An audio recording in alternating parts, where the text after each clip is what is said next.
Welcome, I'm Rose Oatley, and today I'm going to show you how to make one of my most requested desserts, pumpkin cheesecake cups. They're so delicious, they won't disappoint.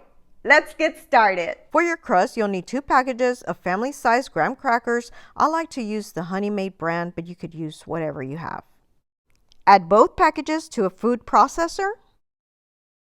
Then add 1/4 cup of light brown sugar. Make sure to level it off. Now crush and blend. If you don't have a food processor, just place them in a Ziploc bag and crush them with your rolling pin. Now place your crumbs in a bowl. Melt 1 stick of butter in your microwave for 45 seconds.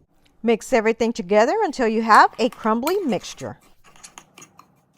We're going to use 2 to 3 cupcake pans. Make sure you place cupcake liners in them. Now add 1 tablespoon or more of crust into each liner. Just be careful not to add too much because we've got more stuff going in there. You're going to want to press your crust down. I find using a 1/4 cup measuring cup works great. Once they're all filled up, put them in the refrigerator while we work on our filling so they can set. To a mixing bowl, add 4 packages of regular Philadelphia cream cheese. Make sure it's softened, so leave it on your counter to soften for about 2 hours.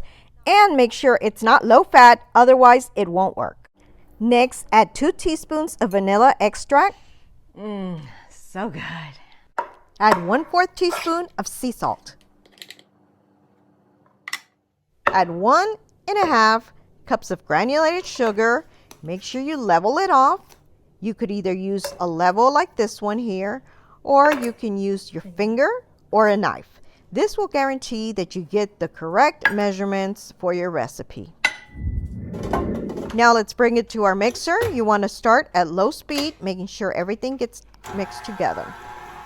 After about a minute, I stop it and scrape the sides with my spatula. Continue mixing and then gradually add 4 eggs, 1 at a time. By the way, I just opened a Facebook page under Cooking with Rose Oatley, so if you can, please help me grow by following me. Gradually increase the speed until nice, smooth, and creamy. Just like this. So creamy.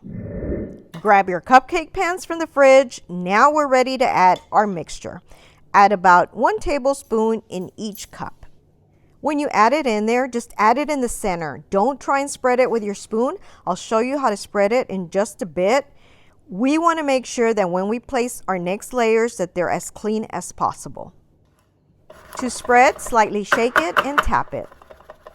To make them all look even, sometimes I'll go back and add a little more to those needed. Once done, cover them up and then refrigerate for 1 whole hour. Now, it's important that you refrigerate for the whole hour so that they can set. Otherwise, when you add your pumpkin layer, it won't look like it's each individual layer and you'll wind up with a swirly mess. In the meantime, let's prep for our second layer. To your filling, you want to add 1 teaspoon of ground cinnamon, 1 teaspoon of pumpkin spice, and 1 15-ounce can of pumpkin puree. Make sure it's not the pumpkin filling and it says 100% pure pumpkin.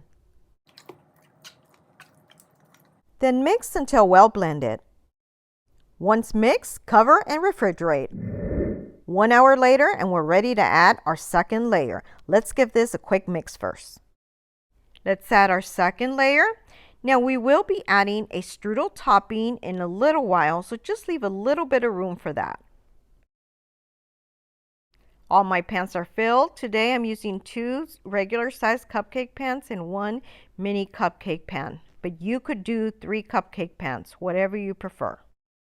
We'll start by baking at 350 degrees Fahrenheit or 175 degrees Celsius for 10 minutes. While baking, we're going to work on our strudel topping.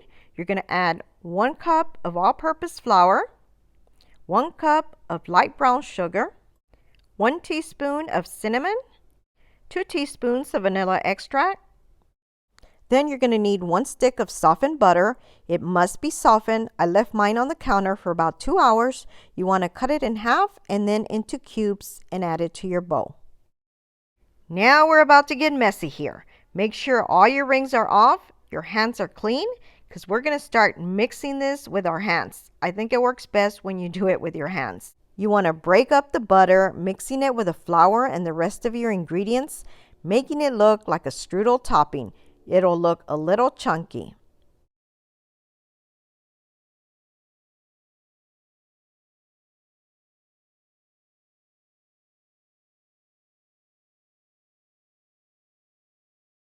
Like this.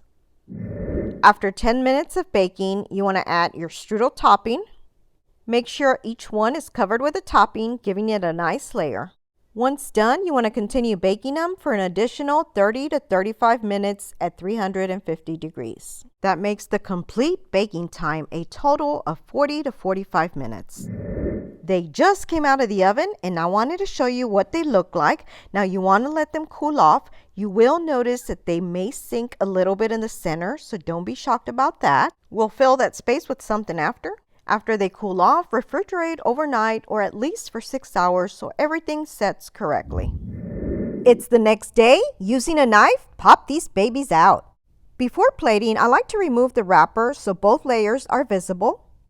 Then I like to drizzle a little bit of caramel on top.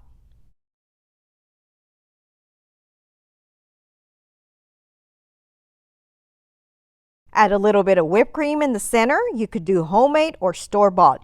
Just make sure that you put the whipped cream once you're ready to serve. If you'd like, you can even sprinkle a little bit of cinnamon on top. And here you have it, delicious pumpkin cheesecake cups. Who's ready to have one? I know I am. Now for the taste test. I cheated, I took a bite already, but let's go.